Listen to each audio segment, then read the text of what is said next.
Let the magic rise. You're listening to Revolution Radio, freedomslips.com, 100% listener-supported radio, and now we return you to your host.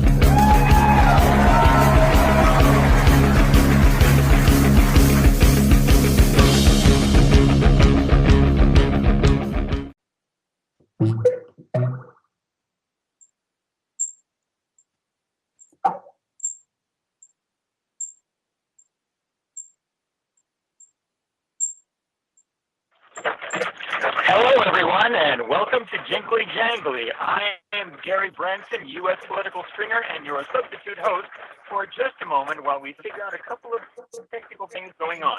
How is everyone today? It sounds like everybody's doing great. We've got Olly working. Hi. Hi, this is Elizabeth Ely in Michigan, USA.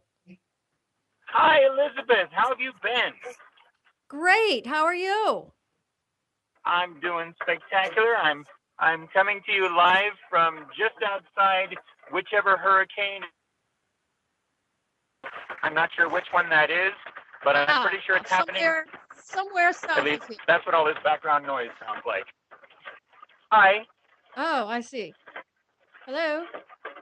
I'm joking about the weather I'm currently experiencing. It's just raining pretty hard here right now, and it's just going to be coming through the microphone. I see. Okay. Olly? Well, we just had our Olly, snowstorm. are you currently experiencing technical difficulties? Okay. Now you can hear me, yeah? Yes, I can hear you, Olly. Oh, no, I'll tell you what. I do apologize, everybody. So basically, you couldn't hear me for the first 5 minutes of the show. Is that right? Well, yeah, we had some dead air there. You had a bit of dead air, and you didn't get a theme tune. We did, yes. Well, I don't know if it's your theme tune. Oh, okay. You know what? I'm just going to start the show again.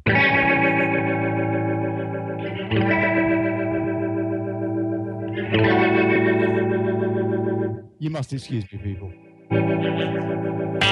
That's a thing. Hey, folks, and a very big welcome to Dead Air. Yeah, also known as Jingly-Jangly. Your weekly wrap on the latest political spills and esoteric thrills. Coming to you from Europe with me, Olly Connelly in Spain, and not him, Piers Garnham in England. Because he's sodded off to play Ebenezer Bloody Scrooge in some play for Christmas. Freedom at last. But hey, we've got Gary Branson instead, in a basement in California, along with his chickens. Gary. Hi, Olly. Hear me. You're there. As I am here, coming to you live from just outside whichever hurricane is going to destroy the next oil derrick. You're in your car, aren't you? You're not in the basement at all. You're in your car somewhere. I can neither confirm nor deny anything. I don't know. But yes, I hear I'm in my something car. that sounds like chickens in the background. Hold on, that's Elizabeth. That's Elizabeth Ely. Elizabeth? Can you hear me? Now she's gone quiet. This is peculiar. Hello. Yes, I can hear you. You can. Okay. Well, look. Okay. Thank you very much. You saved the day. I'll cue you back in a little while. All right, then. Andy, are you there? I am. Can you hear me? Wait, yeah, God damn it, we got two main guests. Okay, fantastic. Lesley, what about you? Okay, we haven't got Lesley yet. No worries. But we got Gary in his car, yeah? Yes, we do. So where are you? What are you doing in your car? Why are you not in your basement with your chickens? Well, because me and my basement chickens is not my primary line of work. Right. Normally, my actual day job is doing solar power, and I'm doing some of the running around involved with that, making sure that somebody's plans get to the proper permit office so that we can put the things up. I take it that your clients are not getting value for money today. It's raining by the sounds of it. Yeah. You know, they are experiencing decreased production. Fortunately, this is the minority of days, particularly in drought-stricken California. So you mean you have to work for a living? Yes, I do. When you start paying me, I'll be able to stop. But until then, I got to do my thing. All donations to Revolution Radio, freedomslips.com. Go and check it out. Yeah, Gary. Well, we're not going to pay you, mate, but it's wonderful to have you on the show. And it's What is your highlight of the week? What's been going on this week, Gary? Oh, the Electoral College. There are those trying to influence the Republican electors to become what's known as faithless electors and switch their vote, opposing the general popular vote of their respective states, and switch their vote over to somebody other than Donald Trump. The faithless vote. Right. Explain what that is to folks outside of the US. Yeah, the faithless elector is what it's called when an elector, a member of the Electoral College, switches his or her vote in opposition to the results of the popular vote of his or her state.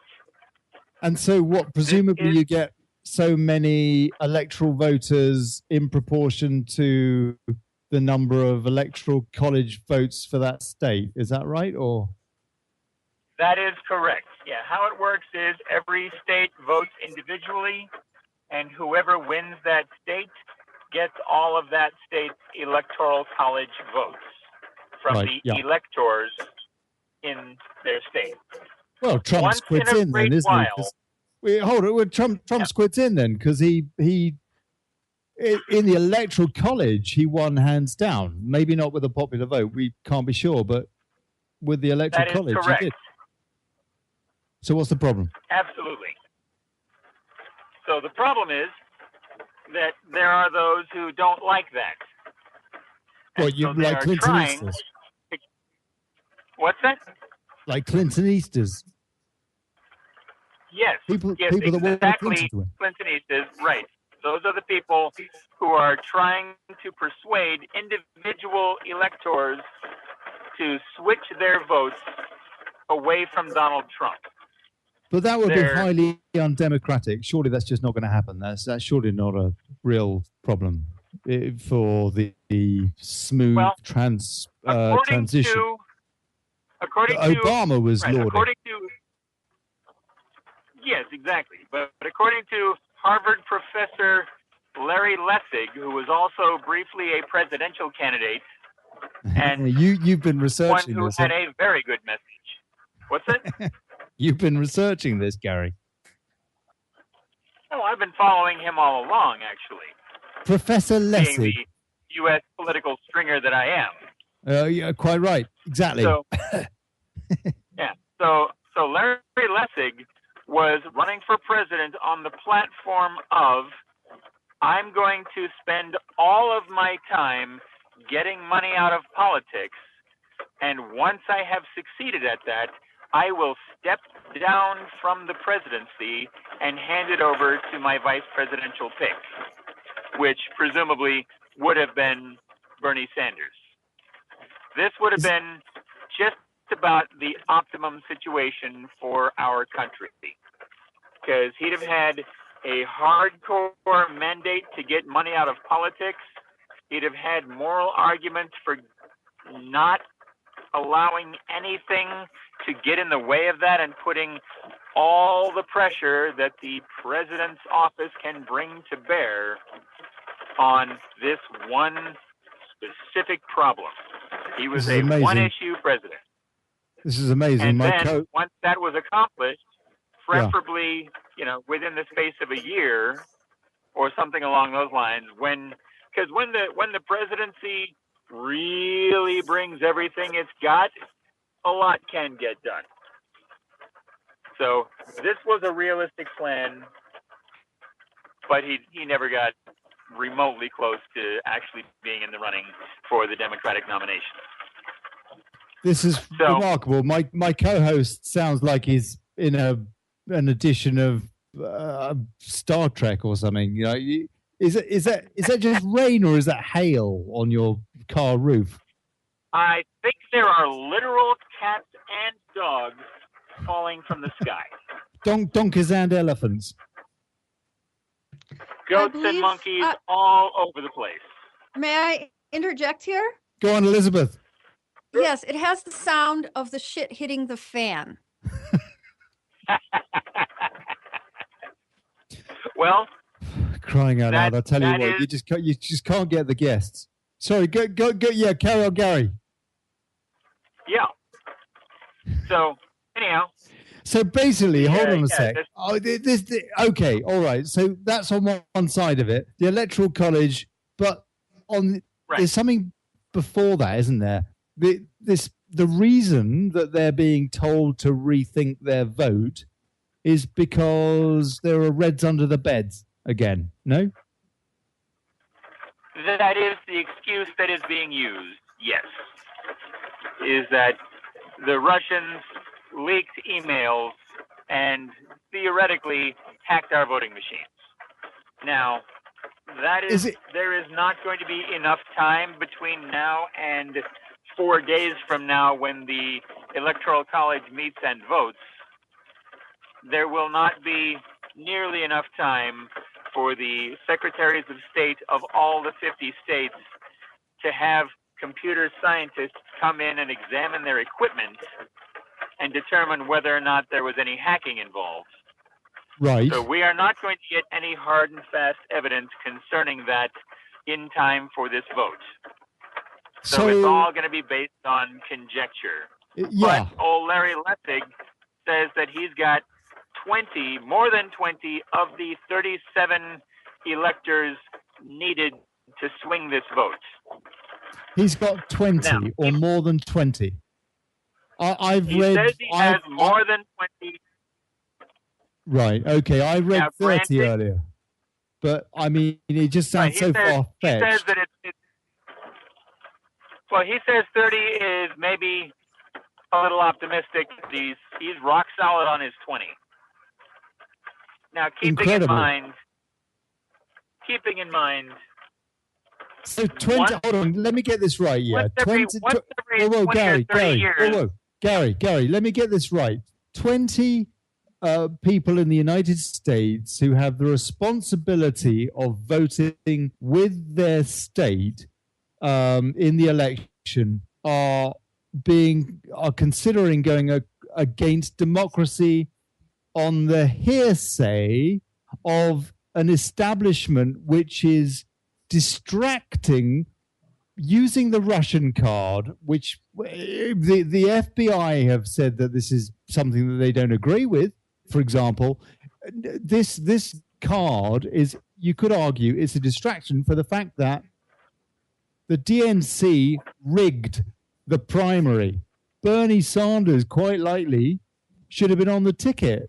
And Wasserman Schultz had to quit over that. The chairman of the DNC, her role was taken over by... She got promoted over it. She got promoted? She should actually be being treated... she got a job with the Clinton campaign. Shouldn't she... Hold on, let me try and work this out. Shouldn't she be being tried for treason? Well, yes. Well, you tell me. I mean, if people vote for Bernie Sanders, and the argument is, well, no, we know from the Podesta emails, that from the WikiLeaks, we know that the DNC was in cahoots with Clinton, trying to sway the vote towards her, away from Bernie. We know that from the emails between the DNC and the Clinton camp. So instead of us talking about that, we're talking about a conjecture story that Putin was trying to hack the elections. I mean, whether or not that's true, it's kind of like, it's actually secondary, isn't it? He is a foreign and a kind of like a foreign power and all that, you'd kind of expect him to want to influence things his way. You don't expect a party that calls itself a Democrat party to basically kick in one candidate because for whatever reason they prefer the other one. Well, you don't expect a party that labels itself Gary, am I being Democratic. old-fashioned? I don't know. Oh no! Let me give you a yes and with this. You also don't expect a party that labels itself the Democratic Party to have undemocratic superdelegates in their primary process to the tune of roughly 1/3 of the votes needed to take the nomination. Yeah, sure, absolutely. Another joke. That makes every one of their votes equivalent to roughly 10,000 regular party member votes. Okay. So bottom line, we've got a campaign to. It's not going to take him out, is it? But they're trying to neuter the Trump presidency before it even starts. Put him on a road to impeachment. No? That's probably what they're hoping for. I don't think they have any realistic expectation that this attempted upset will actually work. I think they're just trying to stack the deck as hard against him as they possibly can for the next round of elections. Now, let's be clear. You are not at all a Trump supporter. In fact, you were a Bernie Sanders supporter, and you're saying that. That is correct. I believe the best way of expressing how not a Trump supporter I am would involve the letters AF. Oh, no, hold on. No, I don't know what that is. I don't know what that is. No, I don't think I should know. As in, I am against him AF. I don't know if you're familiar with the kids' terminology on Twitter these days. No, I don't like rap music. Well, the first letter stands for as, and the second word stands for starts with F, and we're not allowed to say it on the radio. Right. Okay. That kind of breaks it down. Yeah. Well, it's not boring, is it? I mean, so this transition of power is not going smoothly, despite what Obama said and what Trump said, and Hillary Clinton never actually said it. She never really wanted a peaceful transition. Jill Stein has been surprising. She's almost like the kind of the evil character here, which is a bit surprising for the Green Party, no? That's ridiculous. I have no problem with doing recounts of elections. I don't see why anyone would have a problem doing recounts of elections as long as it's being funded and not costing the taxpayers gigantic amounts of money. Yeah. I mean, I'm willing to be a little bit patient to find out who actually won an election so that I can know for sure who actually won the election. Yeah. Maybe it's just me. Okay, I suppose we should kind of talk about tonight's show and just kind of lead into it a bit. We've got we're talking actually about a subject that is very hard to find any humour in at all, and that's AIDS and HIV. And but we're not so much talking about the disease as we're talking about the misinformation and the deceit around certain aspects of, pretty much everything to do with it, according to our guests. And to talk about that, we've got Elizabeth Ely, who was with us just a few minutes ago, and saving the show. Thanks, Elizabeth. Don't come on yet. You're not welcome yet. She was on a couple of weeks ago talking to us about the Rust Belt phenomena so far as this last election was concerned, and she's on with us tonight talking about her specialist subject, which is this, and with some very controversial conclusions. And we've also got Andi Reiss, who is a film and documentary maker based in Oxford in England, and he's made documentaries about this very topic. and it's going to be interesting to hear what they have to say, not just about the deceit around this particular disease and all these health issues, but also the way that big pharma manipulates us more generally. And Gary, this is an issue that you think about a lot, yeah? Because I mean, you are a food activist. I am a food activist. But this is in no way my area of expertise. No, sure. There's a lot of crossover though. Well, I mean, let's get on. I just wanted to ask you though, before we crack into that and our main theme for tonight, I wanted to ask you a bit about Pizzagate, because this Pizzagate's been kicked in the nuts, hasn't it? With this guy who went into the pizza restaurant and he started shooting off rounds, and now they're saying that it's proven that the whole conspiracy theory was totally false, that the Podesta emails surrounding code amidst buying pizza actually referring to procuring little boys, little girls, is false. And what we're hearing from the mainstream now is that it's been proven false because this guy went into the pizza place, or went into, I don't know, some place that was connected with it, where they reckon they were holding children, and shot the place up, and nothing was unearthed in terms of evidence of Pizzagate, of the kids there. And so now we're being told, hey, that was a complete nonsense, and do not trust the internet for anything. What is the deal with that, Gary? I mean, it's another very confusing. Who's right? Who's wrong? Who's telling the truth? What misinformation is there? What can we actually believe? Well, just because somebody does a shooting does not mean that they've made logical arguments. They've just pulled a trigger on an instant death machine. Yeah, no, completely. In fact, they probably would be a nutter if they even remotely began to do that. But there's another theory that was a false flag, that somebody was put up to go in that shop and basically start shooting a gun around, and that it was just another smokescreen. Well, it's hard to really know. I've been more focused on the election and Trump and his cabinet nominations and that sort of thing, more so than the Pizzagate.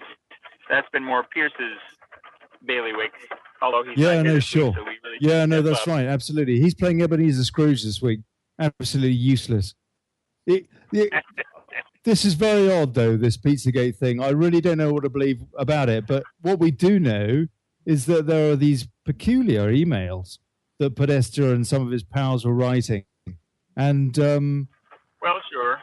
It goes viral. This story goes viral online, on the internet. And a load of people are talking about it and wondering, why do you ask for a walnut sauce with your pizza and stuff like that? And then we get this shooting at one of the venues that is implicated. And then the mainstream media says, well, he didn't find anything, the guy that did the shooting, so we've proven that the story is just false. More false news, don't trust the web. That's the other thing, isn't it? That's the other thing this week, Gary? Well, there's other things as well, but... Well, yeah. Go on, sorry. Yeah, the big thing, the big push in corporate mainstream media is that you can't trust these so-called fake news sites. And their plan is to take they've got a point. They've got a good point. They do. But here's the razor in the apple. I mean, have you been to the BBC News site recently? I mean, it's just, their coverage on Aleppo is extremely curious, compared to what we're seeing on RT. Somebody is lying. Probably both of them. Anyway, sorry, carry on. So, yeah, but what they're doing is they're taking the more obvious clickbait sites and satire sites and lumping them all as, see, these are obvious fake news sites that you guys have been complaining about for several years now. And we're going to slip a few of the more legitimate news sites that we simply don't agree with into that list so that the unsophisticated consumer of news, generally of corporate media news, and I use that word in quotes, to get them to look at that list uncritically and see every name on that list as being a so-called fake news site. Yeah. And now that is how they're trying to silence dissent. And also we're seeing the effect on social media. And just today there's a news story, Facebook is clamping down on news stories, and they're going to add a button so that anybody that sees the story that they want to flag, they can. And then Facebook, basically, Big Brother knows. They can look at the story and they can decide how can we limit the impact of this story, and they can adjust their algorithm or whatever the hell it is that they do that ensures that none of my friends know that I actually like them. and they're actually using Snopes as their primary service. Snopes, yeah. You've got to be joking. Bob in their basement. You have to be taking the mickey. In investigation, no education in this regard. They're using Snopes. A married couple and their laptop. Hold on, Snopes. Is it who is it that runs that? It's some old couple down in Milwaukee or something. It's the husband and wife duo and their laptop. And their laptop. Snopes. It's insanity. That isn't Snopes, though, is it? It's coming out of. It really actually is. It really actually is run Snopes. It's just a husband and wife couple. And the husband and wife department of the NSA. And they're using Google, which got busted rigging election-related search results. Yeah, that's right. Exactly. Do no evil. There was a video about it saying, okay, here's how we did this search terminology, and they said the search term was Hillary Clinton IND. They were searching for news about the Hillary Clinton pending indictment, and they searched Bing. Those were in the autofill section, Okay, Gary, that's I know. Crazy. Yeah, yes. That is the entertainment section of the show, folks. That's when the comedy stops. Let's get on to our guest. We've got Elizabeth Ely with us tonight. I'm still waiting for the punchline for these jokes, guys. Our intrepid correspondent from America's Rust Belt on the show a few weeks ago over the election. She snowed in Michigan, and she doesn't give a hoot. And she's been researching AIDS for 24 years with controversial conclusions. Elizabeth Ely, hello. Hello, and I'm so excited to be here. I love being on the show. It's a lot of fun. I'm also really excited to be here with Andi Reiss, who does such amazing films.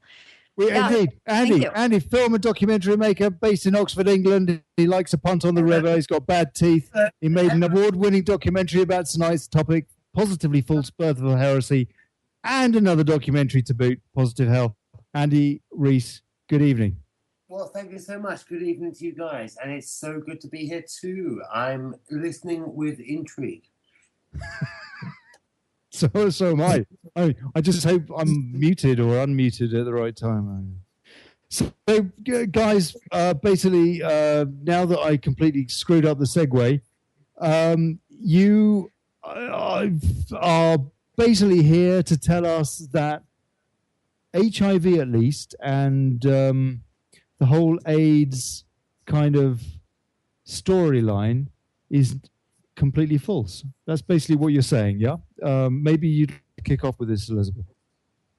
Beth. Yeah, thank you. Yeah, I think it's apropos that you invited me.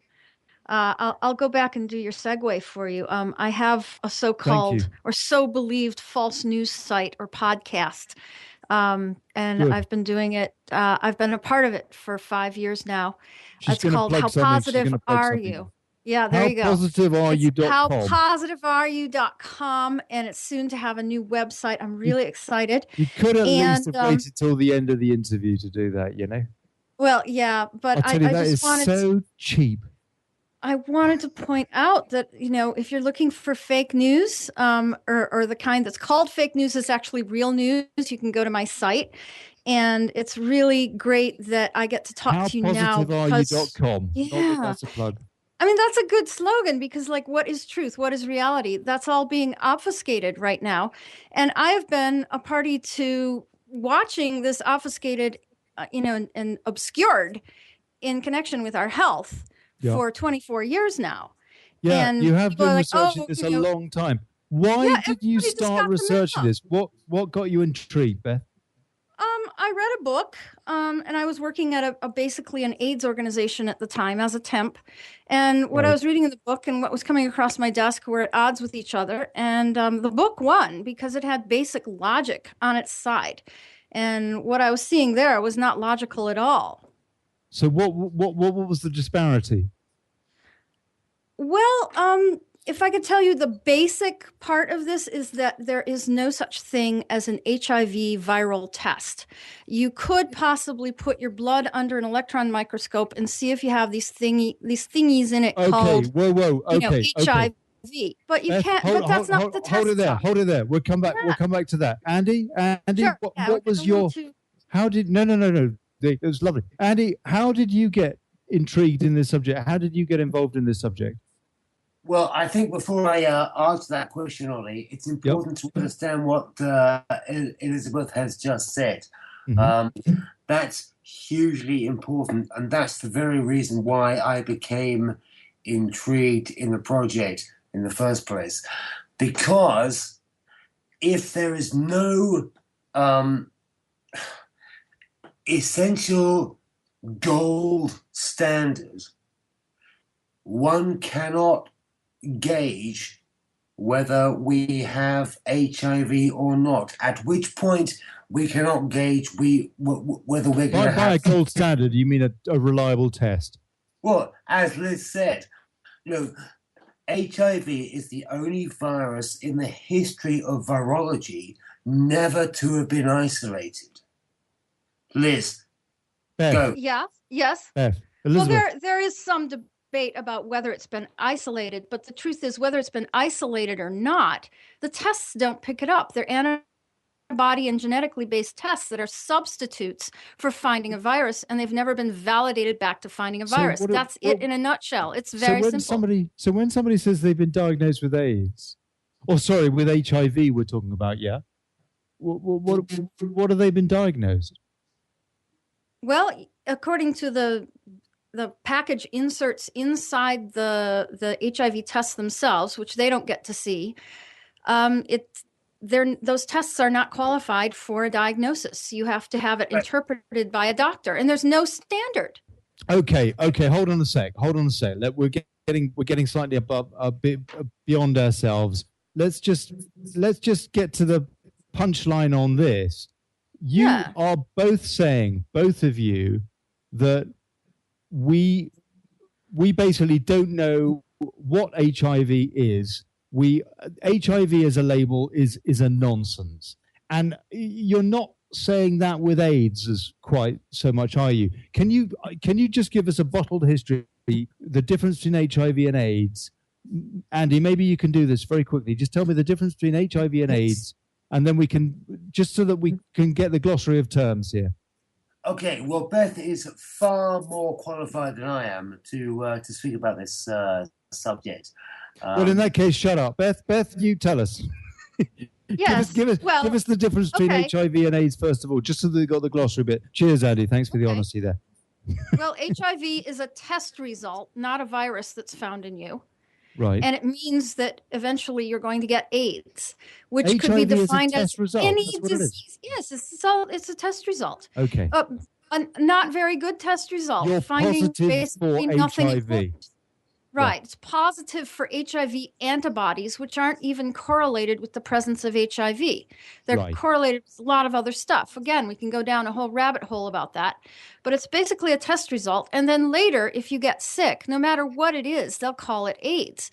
So I have to tell you that nobody really knows what AIDS is. There's no clear definition. So you're saying that this is potentially a whole bundle of different ailments, illnesses, diseases that have all been kind of put in the same bag as HIV, stroke, AIDS. Is that right? Yes, and the CDC would not disagree with that statement. The CDC agrees with what you said, that it's just an umbrella term for a bunch of diseases if you have the presence of a positive HIV test. And by the way, you can get many of those diseases without having a positive HIV test. The word syndrome at the end of AIDS doesn't stand for disease. So it's kind of a bit like saying cancer in a way, in terms of the generality of it. No, I would say it's even more general. It's like anything that you get. You get a cold later, and you're in danger of dying because your so-called immune system is whacked out. So and I have yet to see a person who has an infection who didn't get that infection because of a low immune system. I mean, that's kind of a joke. Boom, like you get infections because you have a low immunity. Right. So whether you have this test result or not, and your immunity let it in, and your immunity will take care of it if you are healthy in other ways. So technically you could say, for example, if you had a really, really bad bout of flu, that is a hit on your immune system. And you could kind of argue that, in a way, you could classify that within this whole thing. I mean, basically HIV is a hit on the immune system, isn't it? And AIDS is when it's irreversible. No, it is. No? Well, that's what they're saying. But we don't see any evidence that there's anything called HIV floating around in you, hitting your immune system.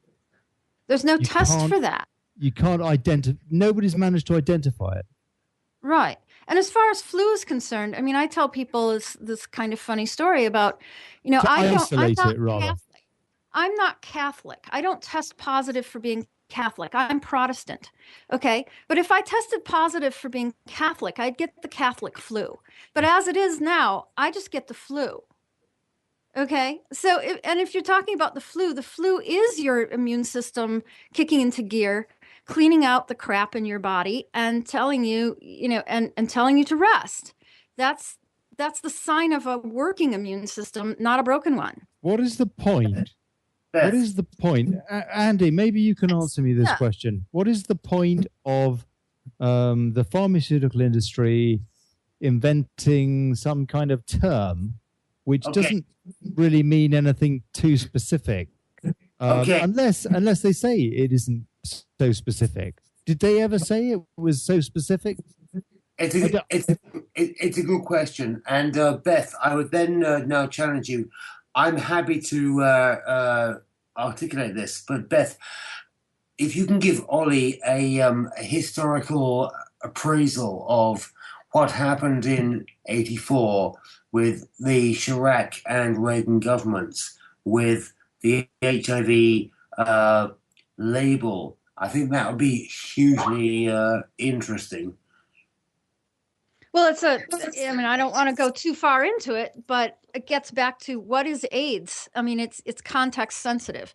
So if we're talking about groups of gay men in certain cities in America where they're all taking the same drugs, they're all having sex the same way, even with each other, and not necessarily spreading this virus, but many other diseases and insecurities even. I mean, just to show up in a scene like that where you've got 10,000 partners by the time you're 26 years old is a little messed up, So these are not ordinary people like you and me who, maybe party once in a while. These are people with a specific profile of how they run their lives. I'm not judging it. I'm just saying that didn't work, and that tended to make them sick. So that's what AIDS was in San Francisco, but it wasn't what it was in Johannesburg. No, indeed. And there lies the problem. So what happened is AIDS was a problem. HIV was born in 1984 as a non-registered virus. What does that mean? It means that if you can't isolate it, anyone can make a test for it. Which means what are the ramifications of that? Which means big bucks. It means big bucks. Right. Yeah, money. If it's money. It's also social control, Andy. It's also social control. Of course it is. A whole generation has seen their sexuality shrouded in fear because of this. So hold on a sec. Hold on. Whoa. Okay. I was just thinking, but why is that different to, for example, a whole bunch of different companies producing paracetamol products? But then I kind of remembered that we're not talking about the drug, we're talking about the test. So you mentioned a gold standard, Andy. It basically, you cannot know whether or not somebody has got whatever it is. It could be, an exam to see how good they are at maths or something. You can't tell their level or their disease or whatever it is without a standard test. That's basically the deal that you're talking about, yeah? That's the problem. What I'm saying is, and the intriguing thing about this is... Or are you suggesting that the test is irrelevant? They don't want there to be a standard test because they... okay, I don't want to put words into your mouth. Well, how conspiratorial is this and why? Yeah, good idea. Andy, what were you trying to say? What were you trying to say, Andy? What I was trying to say is the pharmaceutical companies do not want any gold standard because it's too lucrative. They don't want the virus to be isolated. We want to have this misnomer about this so the pharmaceuticals can make money from it. And the bottom line is this. Well, the test is too lucrative or the drugs are subsequently, or both? Well, both. Everything is too lucrative. Every aspect of it is just money going down the drain. Yes. And the bottom line is this. So you think it's a big hoax? Well, no. Well, I mean, there are caveats to this, okay? And that's why it's intriguing. But I think Beth is fundamentally right. And I can tell you right now, in London, I could take you guys to 6 private clinics in London this evening. I would guarantee that you would test positive in at least one of them. Blimey. It's a guarantee. Because, that's amazing. Yes. And what happens is... That sounds very far-fetched, Andy, I have to say. Well, we have... I think it depends on how you fill out the forms. If you say you have certain risk factors. If you go to one clinic and you say you've never done drugs, and you go to another clinic and say, well, yes, you are a regular drug user, they will interpret your test differently, even if the tests are standard. Yes. My word. So in other words, there's no... The medical analysis is puerile. It's a fact that it's a fact that HIV is the only virus that has never been isolated for specific reasons. What do you mean by isolated? Well, I wouldn't say, Andy, I wouldn't say it's the only one. We're finding evidence of other things being fabricated. And including Zika virus. I mean, things like that. That maybe they may have been isolated, but again, they're not correlated with people getting a certain disease, and not just any disease that they might get for the rest of their life, but a specific disease. So this does have precedence, and it does have antecedents. I mean, antecedents and how do you say, things that came after, subsequents. Yep. So AIDS, HIV isn't the only one. And that's why we should be concerned about this, because it isn't just certain groups who are at risk. It's everybody. If they can do this to certain groups, they can do this to us too. Well, I mean, a lot of people are saying, I mean, it could be at fake news sites again. I don't know, but a lot of people are saying, for example, that the whole chemotherapy stuff is a big lot of nonsense, and that you should really be, having a hash cake or something, having some cannabis resin or something, or chewing on some cumin, or I don't know. I mean, but people are saying that. Well, okay, I'm kind of. I would put it that in cancer, I would put it that it's widely misunderstood, the mechanism of what's going on. It's not about whether you should be, eating hash cakes, but it's really I was joking. I was joking, Beth. But on the other hand, there's a lot of people online. I personally, let me tell you this: I suffer from rheumatoid arthritis, and I have done for about 20 years, something like that. And my guy down Harley Street, who was one of the top geezers on rheumatoid arthritis on the planet, he conferred with 3 of his colleagues, including one who's the head of the rheumatoid arthritis fan club or something in the UK. And they decided between them that one of the main reasons that my condition hadn't become in any way crippling was because I'd smoked a lot of spliff, quite frankly, quite honestly.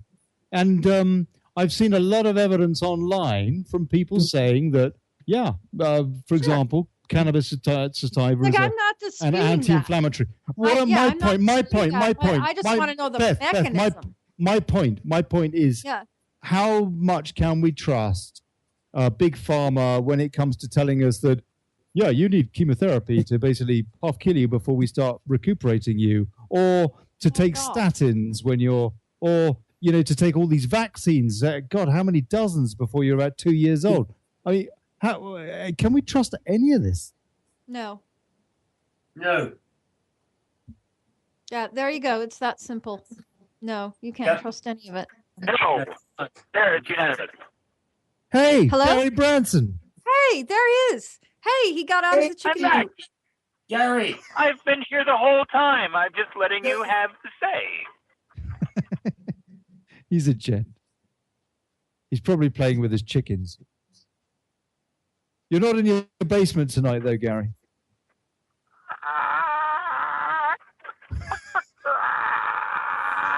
Okay.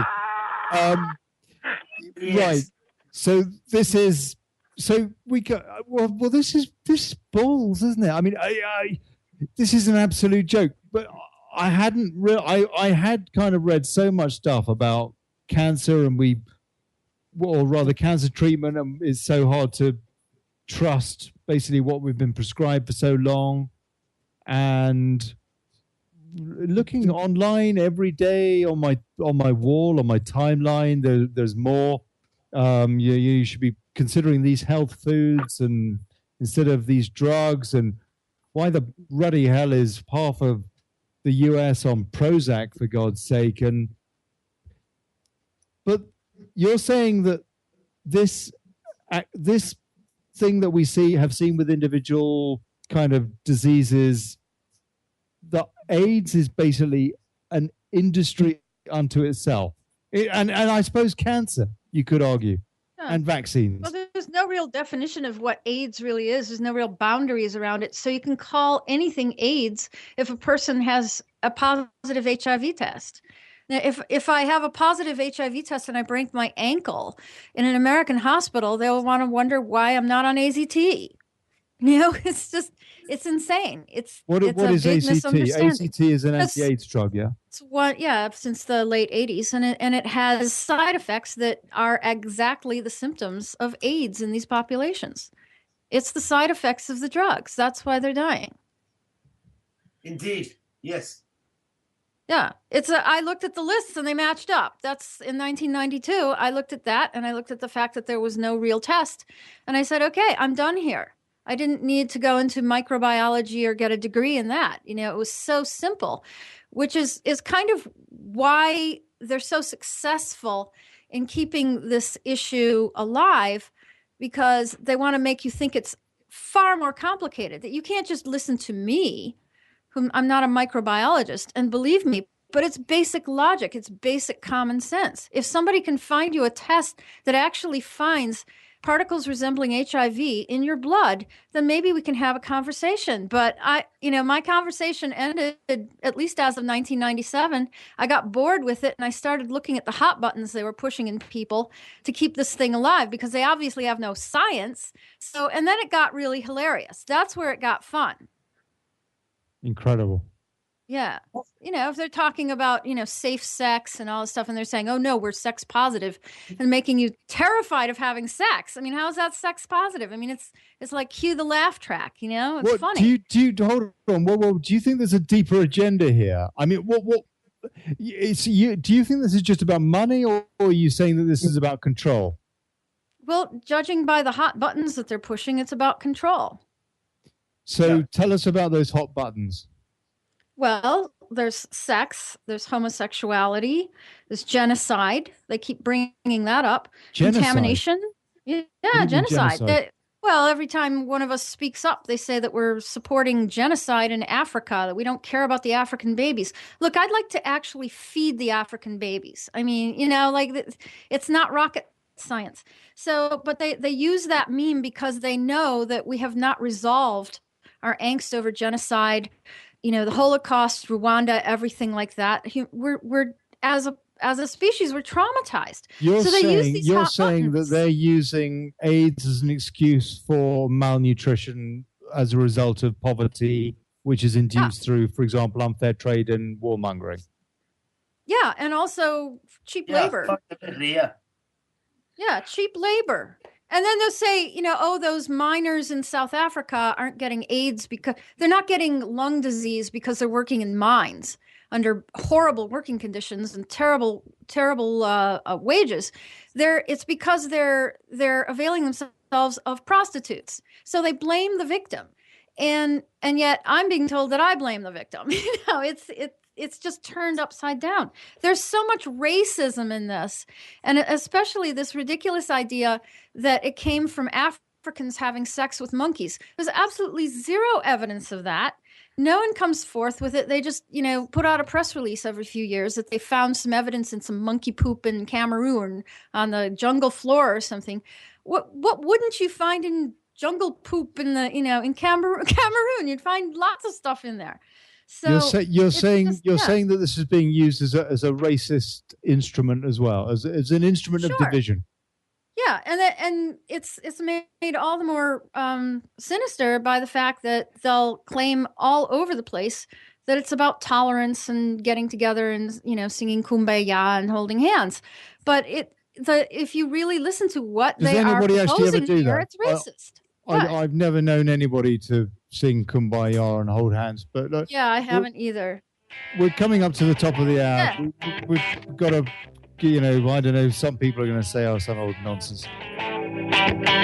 We'll be back in the next hour. We'll be back in a few minutes' time, and we'll be continuing having riveting fun with this subject. I'm sorry it's a bit depressing, but hey, look, we're going to be coming on to the MK Ultra thing as well and all that. So see you in a bit.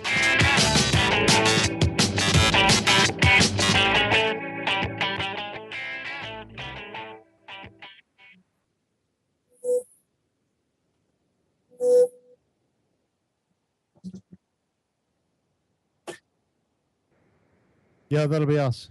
Yeah, that's us. We're back. We're back. Hey, folks. Sex with monkeys. Yeah. Sex with monkeys. Elizabeth? Beth? Hello? Can you hear me?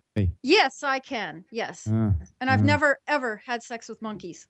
It's harder than it sounds. You'd think it'd be easy, but no.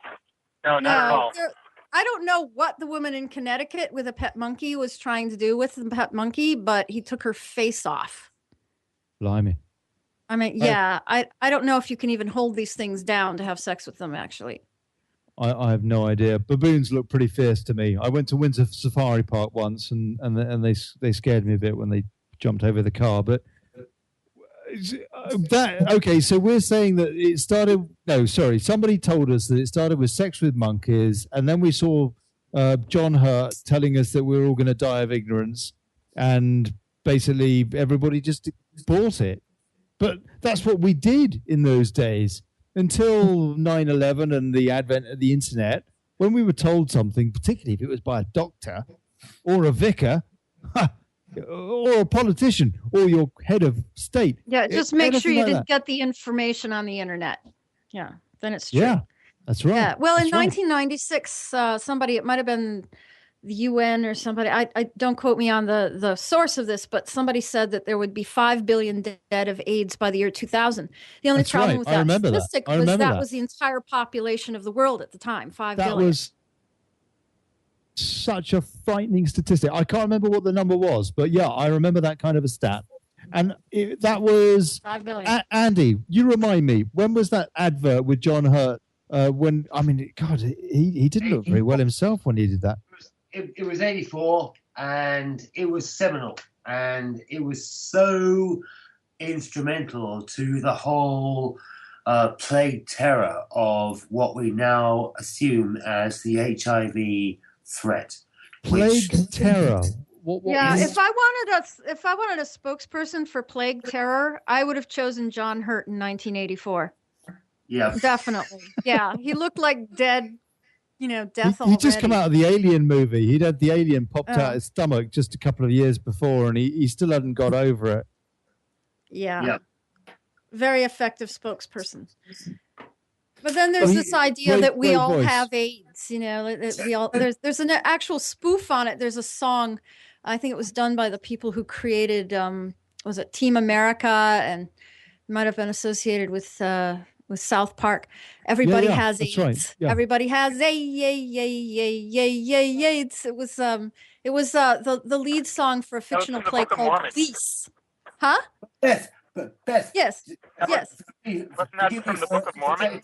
Sorry, Gary. No. Oh, no. The Book of Mormon actually has hidden messages in it about how ridiculous the AIDS thing is, because the Africans go to help are always talking about having sex with babies, and that'll cure your AIDS. I mean, they actually think that's a funny joke. When did they write the Book of... John Hurt didn't write the Book of Mormon. Hang on, whoa. The Broadway musical, you're on the wrong side of the pond. You're on the wrong side of the pond again. You got to keep it straight. I'm sorry. Gotcha. Beth. Yes. That whole baby, can you explain to Olly and Gary the phenomenon of plague terror in respect to humanity? What is plague terror? Yeah, define that for us. Plague terror? Yes. It's being afraid of contamination. And contamination traditionally, mythologically, comes from people different from ourselves. So it's really a fear of the other, a fear of other nations, a fear of other races. So it's actually defense. Racism itself is a fear of contamination. So these memes have been around for millennia. It's just that they've plugged into them for the fear of getting something in your blood if you have sex with somebody who's a little darker than you, comes from a little dirtier country, all kinds of fears, primal fears that people haven't really faced up to. Yeah. But hang on, Beth, for a second. Yeah. There are three types of society that is acquiring, quote unquote, HIV. One is the homosexual fraternity. Two, we've got intravenous drug users. And three, we have impoverished Africans. That doesn't make an awful lot of sense when you are trying to join. This is the demographic that is supposed to get HIV. Yeah. Yes. So in other words, Andy, you're saying that this virus discriminates. Of course it does.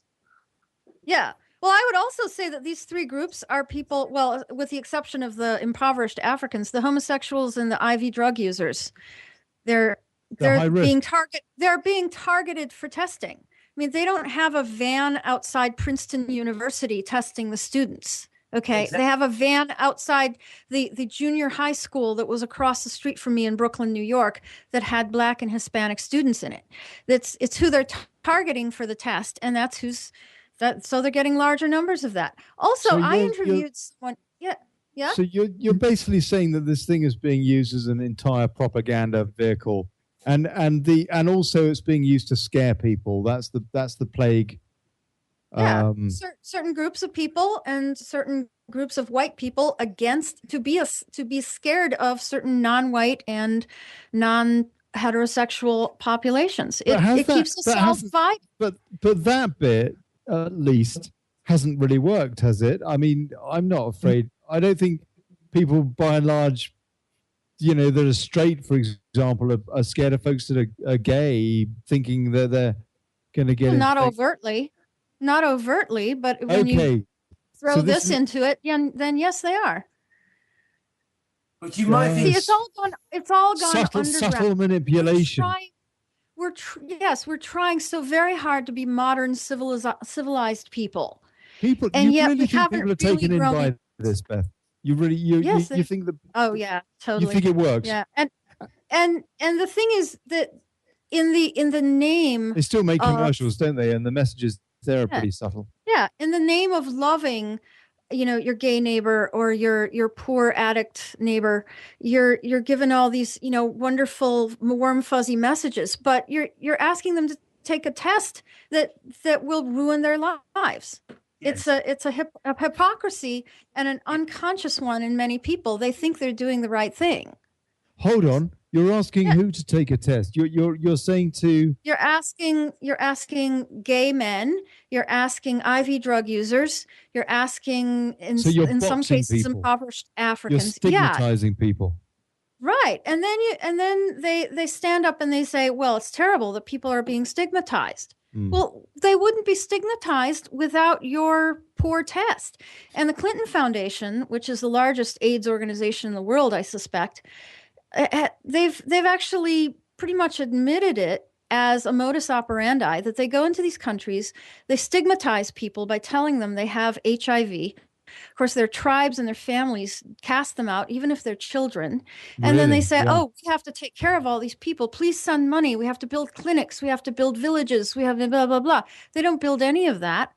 And they stigmatize people and then complain that they've been stigmatized. Yeah. It's very sad. That's the non-funny part of this. Huh? You're absolutely right in that appraisal. Totally right. Yeah. Thank you. Andi, tell us a bit about the documentaries that you've made on this, and I mean, how were you kind of converted to see that?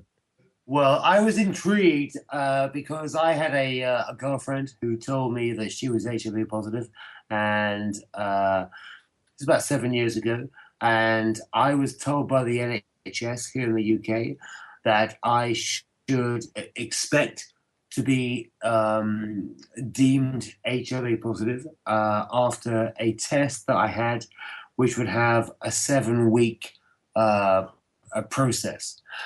After that 7 weeks, I was deemed negative. I went to have 5 or 6 further tests, and I became intrigued. I met Joan Shenton, who is an adamant campaigner, good friend of Elizabeth, shortly afterwards. And Joan had written a book called Positively False that she wanted to make into a film. And Positively False, the film and the book, just highlights the myth of HIV. And when you boil it down and try and shrink wrap all this, you have to consider one thing. HIV, human immune virus, in 1984 was a man-made conception. And it was done so for one very simple reason. The pharmaceuticals could make a lot of money from it. They weren't sure at the time exactly what HIV was and exactly how HIV was going to correspond to any disease, gay, African, or drug user relevant. They weren't sure. All they knew is that if they coined it one thing and they marketed it, it would make money, and it has done. Yeah. Can you tell us about your other film as well? You helped. I understood you helped Joan with the editing of Positively False, but I would like for you to talk a little bit about Positive Hell, which I think is a gem of a movie. Well, thank you, Liz. Well, then, Positive Hell, the second movie that Joan and I made together, was a very, very small film that was set in Santiago de Compostela in Spain. And we literally went to visit 6 HIV positive, quote unquote, people, none of whom had anything to do with the gay community. They were all drug users, and yet over a 30-year period, they'd all been diagnosed HIV, and yet none of them had taken the drugs because they knew the drugs would eventually kill them. And it's just like chemotherapy. Andi, can I interject here? I think that some of them had taken the drugs for short periods of time previously, but at the current time, they are not on the drugs. Yes, precisely. Yes, they had. And they had, at the time of filming, had decided not to take drugs because drugs will kill you. Chemotherapy kills you. Radiotherapy kills you. And they just chosen not to take it. That stigma had brought a huge amount of crap for these guys. And they had been blackballed, stigmatized, and isolated from their communities because of what they'd done.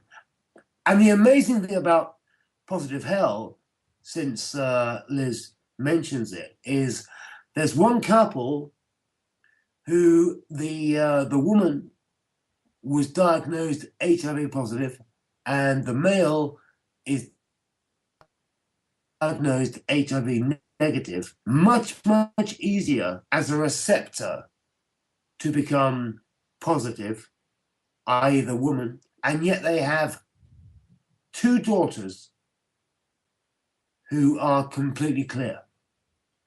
Now that they also had grandchildren, and their grandchildren were completely clear. Yes.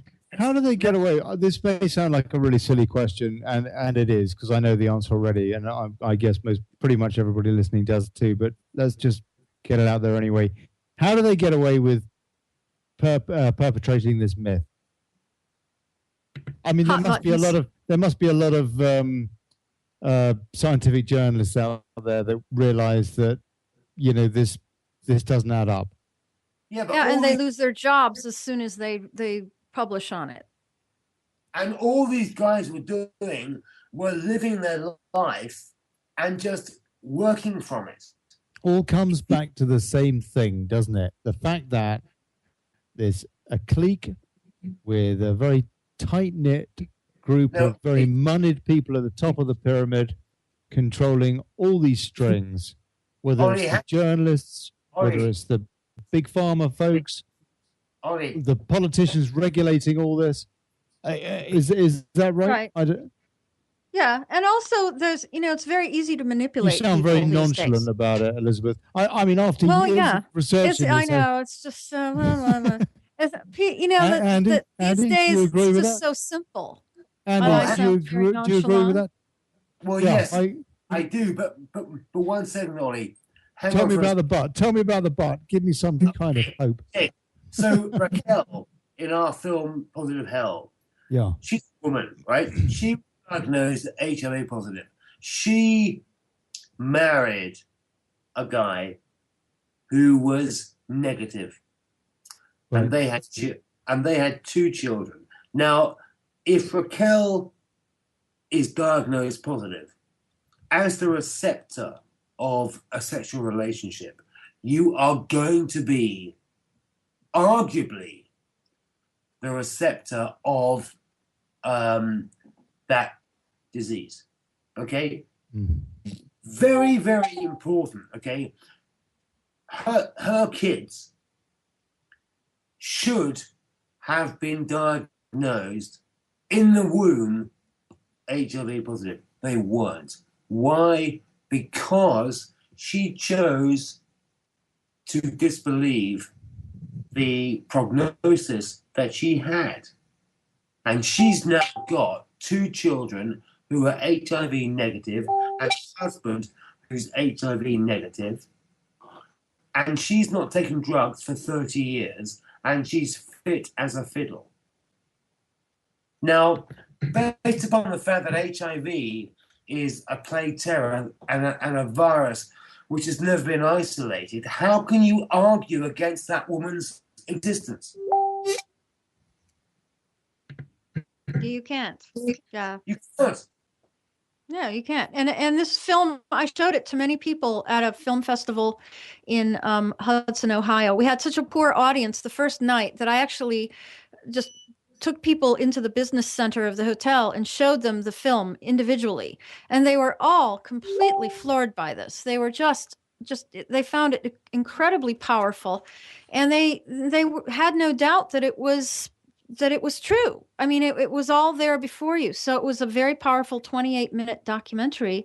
And I thank you for making it. But one of the ways that they keep this from getting out is that, there's a fashionable meme right now that anybody who researches things are currently referred to as conspiracy theorists. And then you can just terrorists. Yeah. And you can just, it really is it out of hand. pretty close if to you really that. look into it, you'll find the truth. Yes. So and here we are in the post-truth society. Now, this whole post-truth thing that's just a lot of nonsense, isn't it? This post-truth, people either tell the truth or they don't. This post-truth thing, that's just one of these words. It's just a lot of crap. No, it's all relevant. Blah, blah. It's just another way of controlling people. It's and another part of the way that they manipulate us is by telling us that certain things are just very complicated. They just pile on all the details, the microbiology and everything. Fractional banking. Yes, like HIV, science, microbiology. I'm going to leave these microbiologists over here and not this crazy woman on the radio. And all I'm saying is it's not that complicated. They either have a test for this or not.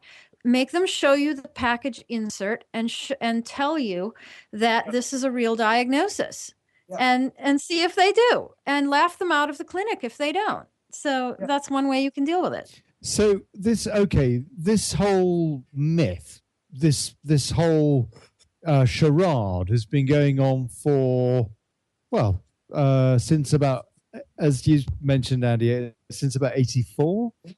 A long time. Is it 84 or 81? Yeah, 84 is when they so-called discovered the virus, but they didn't actually discover it in a person who had AIDS. So, and they didn't actually even publish the paper about it. They just threw a press conference. They didn't even publish a paper. No white paper. The papers were published later, but they didn't prove what they concluded at the press conference. Yes, correct. Yep. Right. So the whole thing is one big fudge. Why does the community of AIDS sufferers, for example, in the United States and the UK, in places where they have access to make protests more easily, relatively speaking, than, say, in Africa, in some countries? Because it's more comfortable for them to believe this. Yeah. It's more comfortable. These are not populations generally, I say generally, who are given to telling the truth about themselves. They're addicts. If you talk to, they talk about the gay community as if everyone there is pure as the riven snow. But there is a big alcoholism problem in the gay community, at least in the United States. There's a big suicide problem. There's a big drug problem.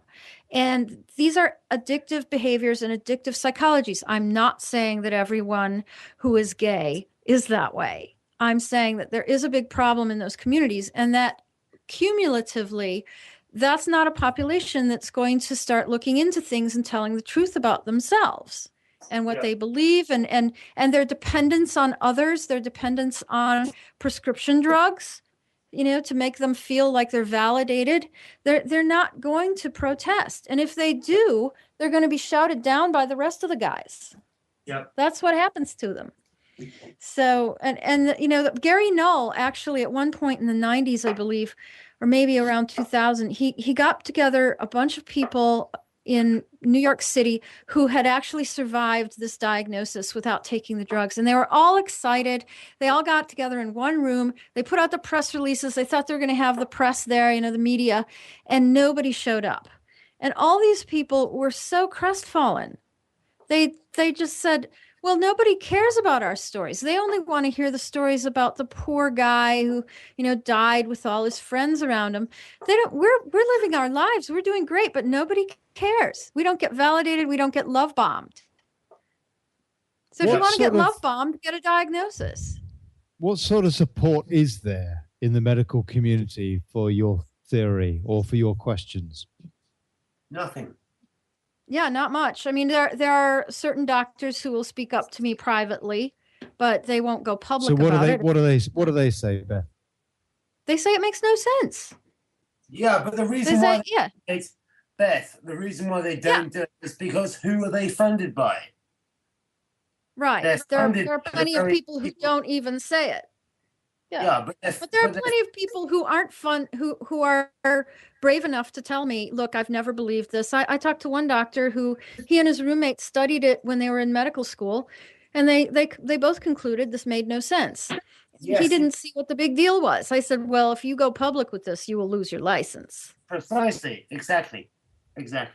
I want to come and ask you a bit more about the involvement with all this, with the Clinton Foundation.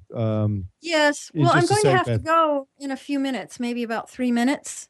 Okay. Well, in the case, I'll do that right now. What about the Clinton Foundation? The Clinton Foundation has a so-called subsidiary, which it doesn't really exist. It got its charter pulled years ago, called the Clinton HIV AIDS Initiative, or CHAI, CHAI. Is that funny or what?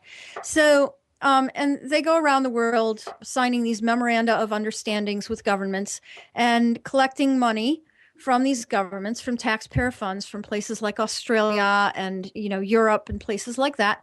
And they promise to fight, to scale up. They use this grand, vague terminology. They're going to scale up testing and treatment in some place like Papua New Guinea, Africa, China, Thailand, no, not Thailand, Vietnam, any place where there are resources to be exploited.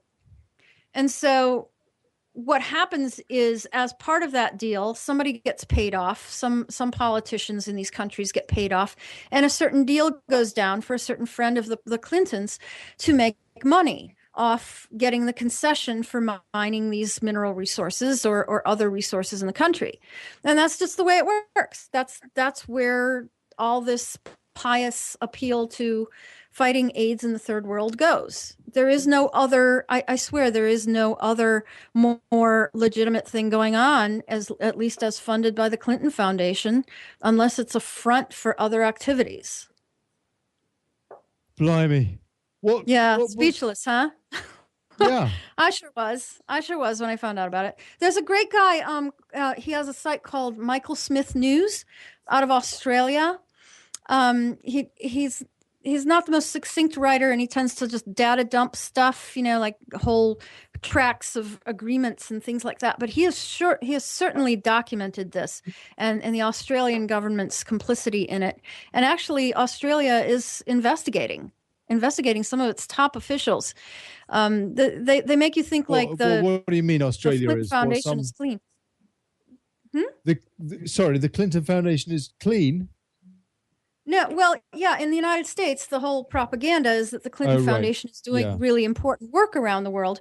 Meanwhile, in these other parts of the world, the places that have funded this, they're a bit upset, and they're actually investigating. But surely the Australian government, the Australian FBI, the Australian government is totally in cahoots, Beth. Surely they're not going to go against the grain. Surely somebody there has opened an investigation.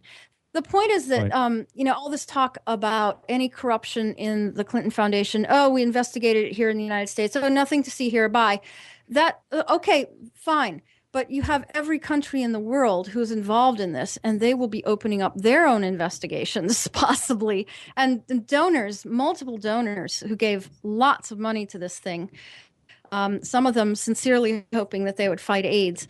And there will be lawsuits, international lawsuits. So this thing is huge, and it will be crashing soon. And that's why we're seeing this massive... That's why I think we're seeing this massive manipulation of the election and the propaganda about it. At all costs, these people want to stay out of jail. They want to stay out of liability.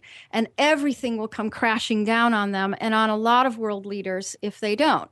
So it really does have a lot to do with AIDS, and it has a lot to do with these bogus charities. It's just... Yeah. This is because the other thing with this is there's a lot of emotional blackmail, isn't there? There's a lot of pulling the emotional heartstrings. It's That's a lot exactly easier. What I call it, Ollie. I call it emotional blackmail. Yeah. It's I could tell you I have an alternate theory of diabetes, and you wouldn't call me racist, homophobic, and sexist.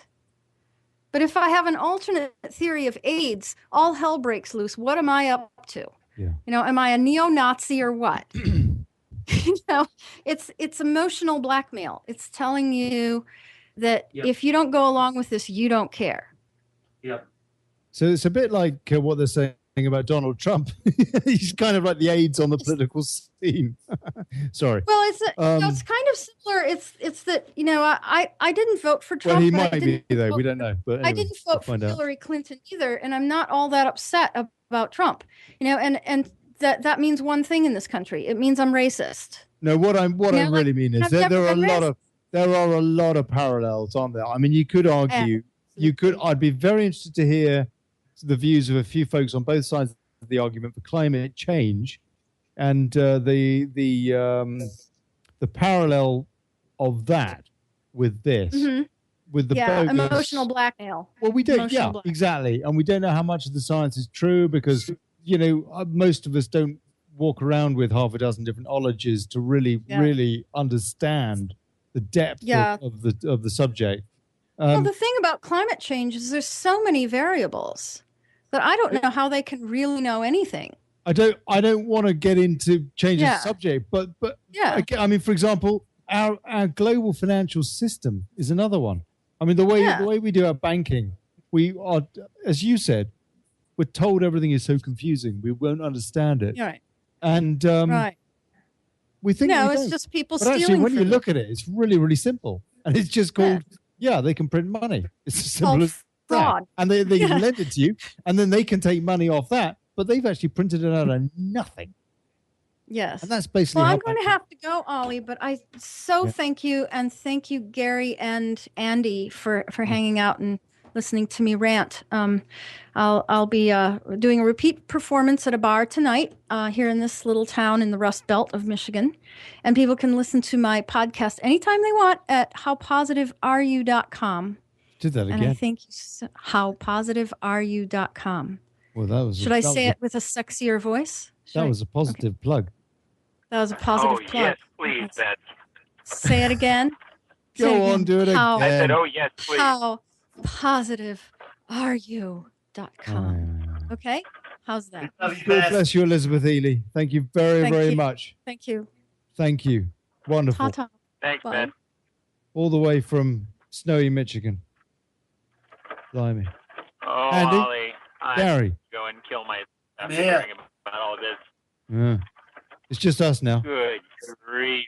We got rid of her. We can start swearing.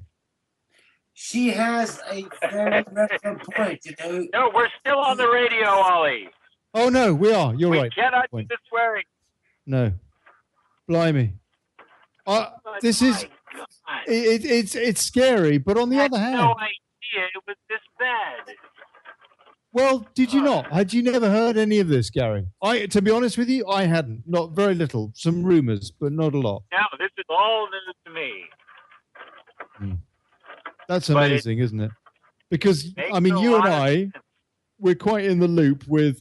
I mean, I'm imagining, Gary, that you know a lot about the vaccine conspiracies, should we say, and about the cancer ones, and about the statin ones. You know about that, yeah? And the flu shots.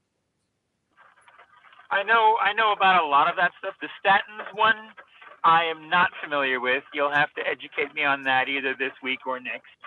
Well, it's the same wait deal. A minute, It's I like can go educate myself. What a concept. No. The statins one is just the same deal. It's like people are being basically sold drugs, and whether or not they actually need them, or they're actually helping them, or even maybe that they're hurting them. And there's a big question mark over the science of prescribing statins to elderly people. Tend to be prescribed statins. Precisely. Yes. Exactly. My mother was prescribed statins actually, and then she came off them, and she felt much better.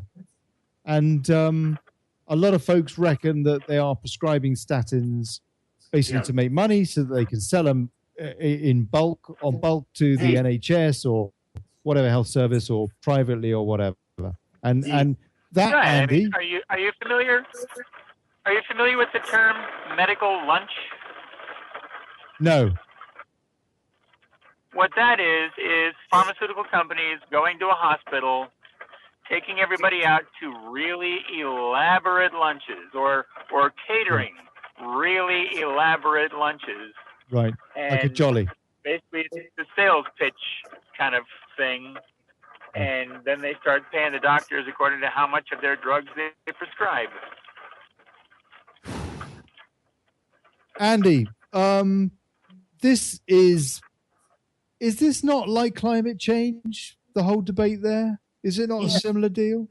Yes, potentially. And we come down to, a universal phrase of plague terror. And plague terror will manipulate and monopolize. Basically, it's the politics of fear, is what you're saying. Yes. It's like you vote for Brexit and there will be World War III. That's what David Cameron said. Yes, precisely. Exactly. And we buy into fear. And we buy into the idea of fear. And yet we don't look at any of the minutiae of the specifics of what we're actually doing. And in terms of HIV, there are dozens and dozens of people who have been diagnosed HIV, quote unquote, and they have gone on to have hard drug consultation, which has messed them up. And there's no reason, because their HIV diagnosis may have been questionable in the first place. What may have been questionable, Andy? Sorry, didn't catch that last bit. Their HIV diagnosis Right, may have been questionable in the first place, because HIV as a virus is the only virus in the history of virology never to be isolated. And you have to... Why? When you say isolated, you mean specifically identified with a DNA footprint? Yes. I mean, in 1999, the medical fraternity footprinted DNA. We know how everything works. It's a guarantee. We know how to cure lung cancer. We choose not to because we can make money from it. In exactly the same way that we choose not to cure AIDS. That's a big allegation there, and Andy, again, I mean, I'm not saying I disagree with you, but it's guaranteed. It's guaranteed. We do not want to cure lung cancer. We don't want to cure AIDS. You genuinely believe that? Oh yes, yes. Why? Yeah. Because it makes no financial sense to the pharmaceuticals. Well, yeah, but if they were exposed, then they might find themselves spending quite a lot of time in a prison cell. I'm just playing devil's advocate here. I mean, you could argue it's not in their interest to lie. It's never going to happen, because if you've got viruses that aren't isolated, you can't argue against it. And therefore the pharmaceuticals will always be in control. Plus, there's the fact that if it's a risk-reward analysis, Olly. They look at how likely it is that the truth will come out versus how profitable it is to... And also plausible deniability, I suppose. Counter to the truth. Yeah. Here's the bottom line, right? Go on. If you're suffering from non-Hodgkin's lymphoma, right? Yeah. And the diagnosis is 12 months. And the amount of money would be, let's say, 30 grand. Yep. Yeah. The family are going to believe the doctor because that's what families do. They believe the people who are in control of a situation. Yeah, we do. But doctors have this air of authority about them. I mean, why would you not trust them? No. But who pays for the doctors? The pharmaceuticals. Yeah, exactly. No, I understand. So the doctors will then say, "Go and take that drug." Yeah. And the drug actually may kill the person quicker. And I think in the case of HIV, this is fundamentally intrinsic. Because that drug that they're prescribing is the drug that they've been told to prescribe at that doctor's lunch. That doctor's lunch, Gary, that you were talking about. And if they don't, they're precisely. Yeah. And I've heard also, I don't know, maybe this is a bit salacious, but I've heard that these doctors' lunches are quite, sort of sexual favors are thrown around and all sorts. I mean, it really is quite. I don't know what truth there is in this. I don't know how corrupt the medical profession is, or at what level of depravity you could be. But I'm not suggesting that I've been to corrupt lunches, but I have been in my research on these documentaries. I have witnessed situations whereby doctors and pharmaceuticals are being coerced. In what way? Well, the pharmaceuticals are saying, do this, stretch this thing, this hypothesis out right. for 18 months, hoodwink this patient for 18 months, 2 years, because we don't know what we're dealing with yet, but keep her in the loop and keep her paying the money and keep her, intact. And this is very frustrating. This is very frustrating. And this is a no-win. This is a no-win situation, isn't it? Because the patient is instinctively going to trust the doctor. Yeah, and so how can there be, unless you get a straight government, a straight, that basically regulates this properly. But why is that suddenly going to happen when it apparently never really has? I mean, and the worst thing about you might as well be prescribing leeches. Well, you might as well, because the worst thing is I've seen GPs and doctors and medical professionals giving advice to people only because they are sponsored and financed. And if they were given their own personal ability to diagnose, they wouldn't do it. And that's where plague terror comes in. Have you noticed? Here's where I can maybe throw in some hope. Go on, Gary. Here's the light that I can see glimmering faintly at the end of this long, dark, cold, thorny tunnel. It's going to talk about his chickens. I hear a lot of people that are really becoming dissatisfied with the medical profession on one particular actionable issue, and that is antidepressants. Billing. No, it's the billing. Well, that's depressing. People are Right. Well, what they're doing is they're seeing, the doctor told me that this aspect of my visit or this entire visit would be covered by my insurance, but it's not. And that is widespread enough that I think it's beginning to cause fissures in the general populace's trust in the medical industry. So I think that's where your average soccer mom is going to start having some distrust in the medical profession that they might normally otherwise take the doctor's word for things. So that's where I think our way of putting the word out is a good place to start. Get people to start questioning their doctors about how things are going to be billed, and get them started questioning their doctors as a general rule. It has to be said. We don't get second opinions anymore.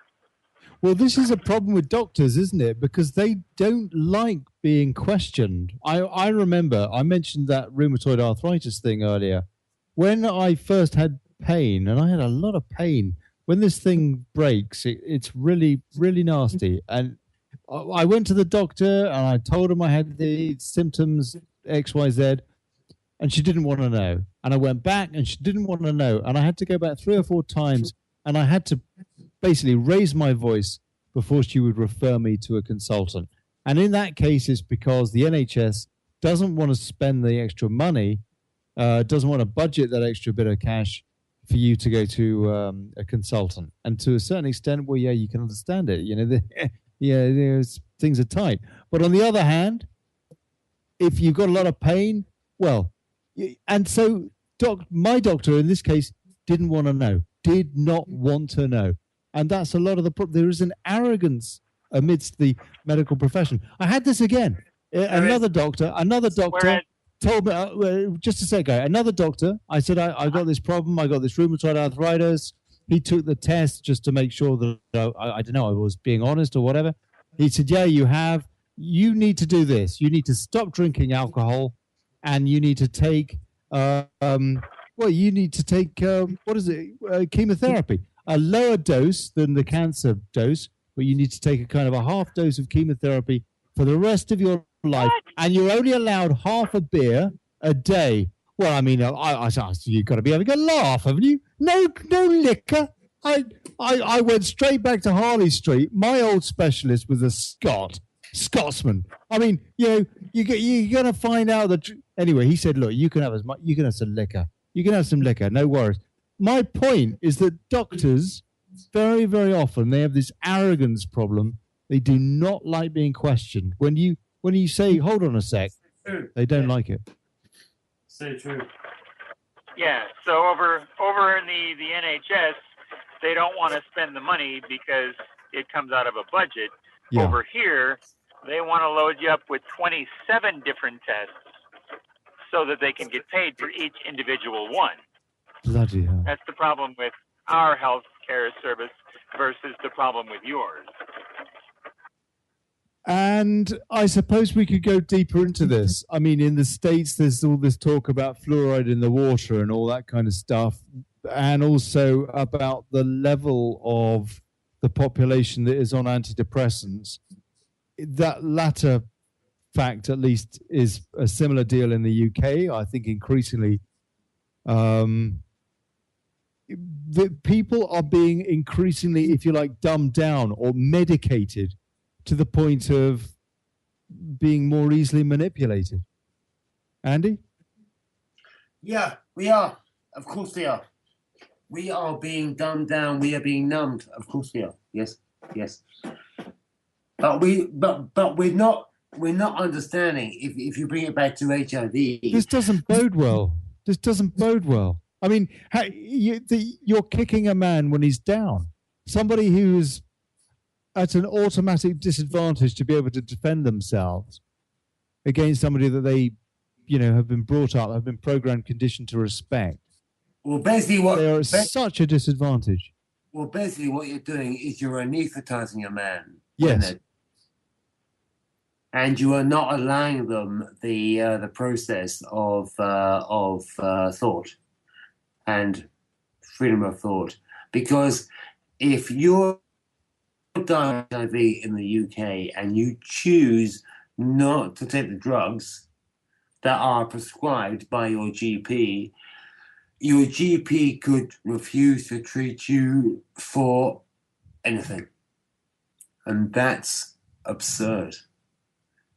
So, for example, if a woman is diagnosed with HIV, rightly or wrongly, let's leave that out there. But let's say she's diagnosed with HIV and she becomes pregnant, her GP can refuse to treat her unless she takes the antiretroviral drugs, which could harm her children. Blimey. More emotional blackmail, medical blackmail. Yes. Plague terror.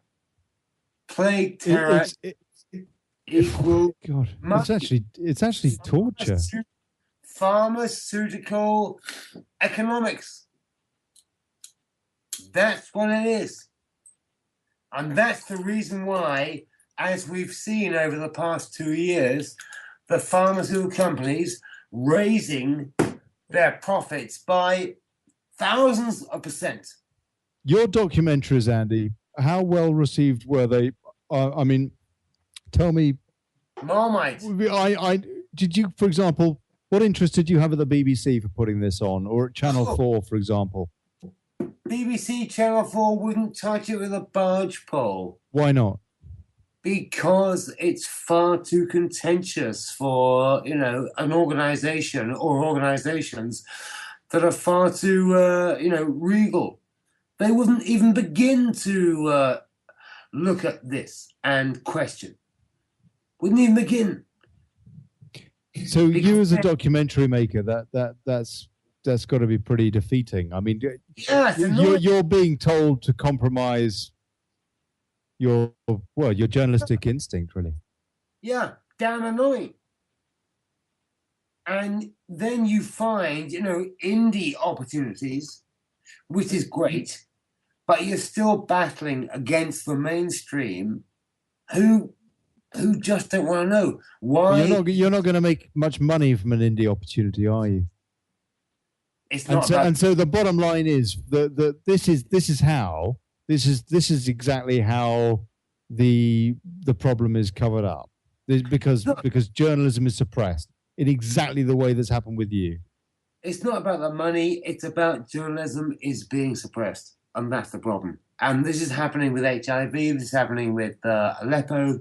It's happening with the Middle Eastern crisis. It's happening everywhere. Journalism. What do you mean it's happening with Aleppo? Just. I know we're changing tack there, but we've covered this subject pretty well. What do you mean with Aleppo? We are slightly. We have no idea as to what's been happening. That's right.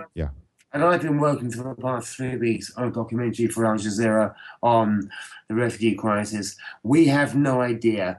Our news feed is rubbish. It's nonsense. It's regulated. It is so conditioned. And we have to allow other influences in because the real story is not being told. I mean, only today I was fed news from Al Jazeera which completely goes attuned from what the BBC were reporting today in Eastern Aleppo. Yeah, no, absolutely. I mean, the disparity between the coverage on the BBC and RT, for example, as I mentioned earlier, is incredible. It's like on RT, they're reporting that Assad is saying Aleppo is liberated. Yes. And on the BBC, they're saying the Russians are killing innocent civilians in their droves. Yeah. And so, I mean, you could argue that both are actually accurate. You could argue. But it's like it's one man's terrorist. It's very, very complex. The bottom line is, why were we there in the first place, kicking off this problem? And I don't recall that the Russians were there in the first place, but I do recall that there were a lot of terrorist insurgent groups that were being kicked up out of nowhere. And now it turns out, at least according to the Podesta emails, that the Saudis were funding that. And guess who's backing the Saudis? Exactly. And what? And that's oil. That's oil. Oil. Oil and a pipeline, is it? And the Golan Heights has got a bit of oil, isn't it? And yeah. Precisely. It's oil. All of these topics, all of these subjects come back to the same thing, don't they? They came back to the same group, the usual suspects, and they're faceless, really. Basically the kind of folks that run the Federal Reserve and that put a new puppet prime minister in charge in Italy now this week because the last one had to, last one that was parachuted in by Brussels had to leave after his referendum went tits up. And so now they've parachuted in another one, and but they've been exposed, and they're so desperate, and we see this because of this huge. We've had this war on terror. Now we've got this kind of war on fake news. But I mean, there was a poll this week that said that a quarter of Americans, of US Americans, do not trust the media anymore. Sorry, only a quarter of US Americans do trust the media now. I mean, I personally find it amazing that 1 in 4 people still trust the MSM. But on the other hand, I also understand people are busy, they're taxed until, taxed to oblivion, all the rest of it. They're just trying to wonder what they're going to put on the table in the evening, and maybe holding down 2 or 3 jobs even. It does. Andy, what hope do you see? I asked this question to pretty much all of our guests. What hope do you see that things are going to genuinely improve? No, massive hope. I'm working at the moment on a film for Al Jazeera about the refugee crisis, and essentially the social media impact of that crisis over the past 12 months. Why am I saying this? In answer to your question, I think social media and the interactivity, important phrase, the interactivity of doing things will work.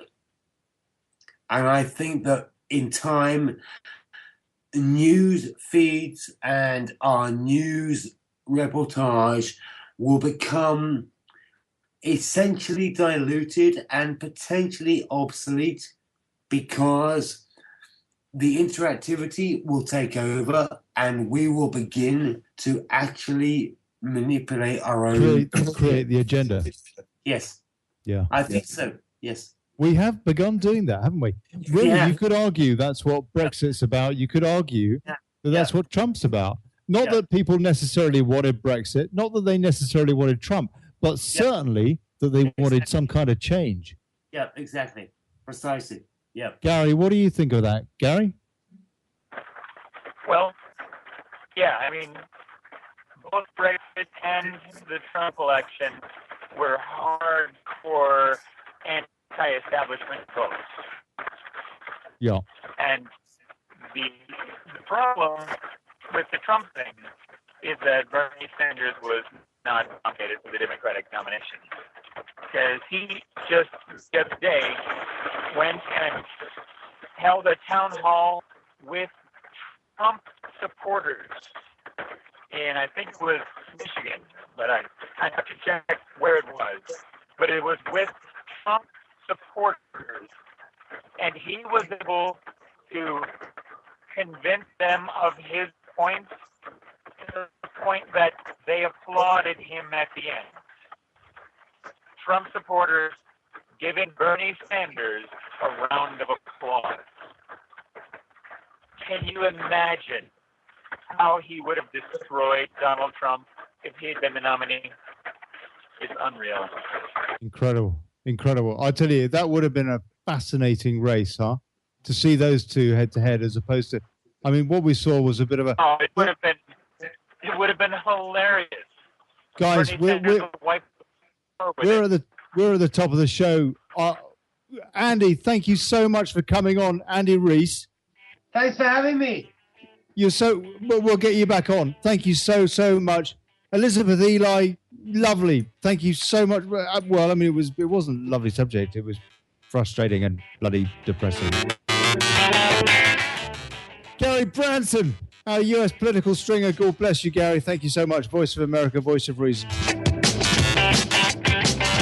Piers wasn't here. He's playing Scrooge, actor.